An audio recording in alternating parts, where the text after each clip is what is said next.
দেশনায়ক তারেক রহমান আগামী 31শে জানুয়ারি এই টাঙ্গাইলে আসবেন।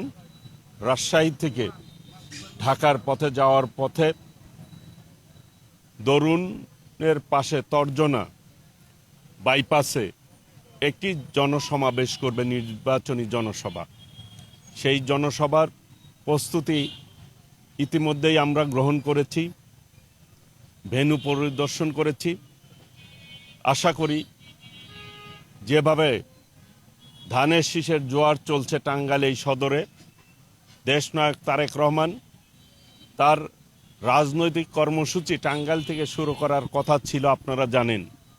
কিন্তু তখন নির্বাচন কমিশনের অনুরোধের কারণে প্রোগ্রামটি স্থগিত করেন।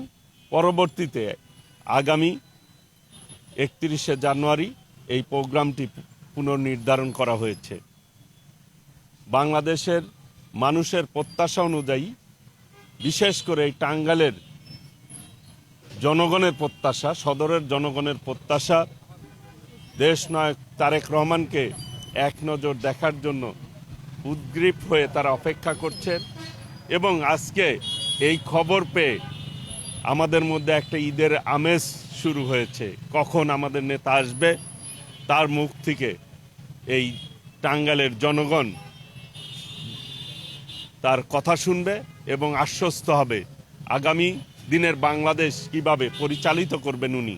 কারণ বাংলাদেশের জনগণ ধরে নিয়েছেন জনগণের ভোটে আগামী দিনে প্রধানমন্ত্রী হিসাবে নির্বাচিত হবে দেশনায়ক তারেক রহমান। সেই ভবিষ্যৎ বাংলাদেশ উনি কিভাবে গড়বেন ইতিমধ্যেই তিনি বিভিন্ন জনসভায় তিনি বক্তৃতায় বলেছেন। আল্লাহ রহমতে এই টাঙ্গাইলের জনসভা বাঁধভাঙ্গা জোয়ারের মতো মানুষ উপস্থিত হয়ে এই ধানের শীষের যে একটি জোয়ার, এই জোয়ারের মধ্য দিয়েই ইনশাল্লাহ নির্বাচনের বিজয় আমরা সুনিশ্চিত করতে সক্ষম হব ইনশাল্লাহ। আমরা আশা করছি স্মরণকালের জনসমাগম ঘটবে আগামী 31শে জানুয়ারি এই টাঙ্গাইলের বাইপাস ইনশাল্লাহ। সিরাজগঞ্জেও প্রোগ্রাম আছে আমি যতটুকু জানি, অন্য জেলার লোক এইখানে আসবে, এটা তো মানে অবান্তর প্রশ্ন হলো। কারণ সিরাজগঞ্জেও একটা প্রোগ্রাম রয়েছে, টাঙ্গাইলেও একটা প্রোগ্রাম রয়েছে সদরে। তাহলে এখানে জনসভা হবে, নির্বাচনী জনসভা। এখন আমরা নির্বাচনী জনসভা নিয়েই কিন্তু সবাই ব্যস্ত রয়েছি, নির্বাচনী প্রচারণা নিয়ে সবাই ব্যস্ত রয়েছে।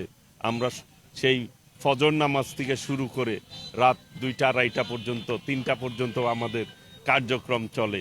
কাজেই আজকে এই নির্বাচনকে সামনে রেখেই এই জনসভা, কাজেই বাঁধভাঙ্গা জোয়ারের মতো ইনশাল্লাহ এই জনসভায় লোক উপস্থিত হবে।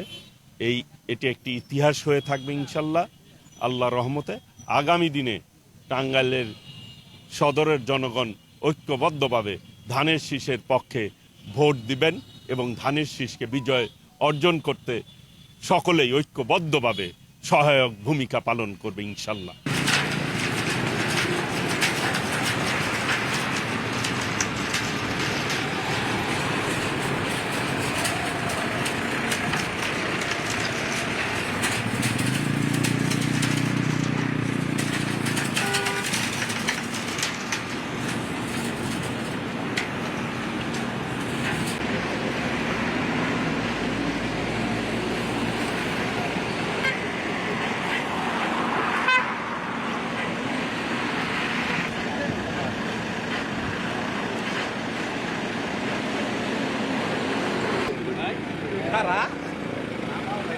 নামা ওড়াই তো যাবে না।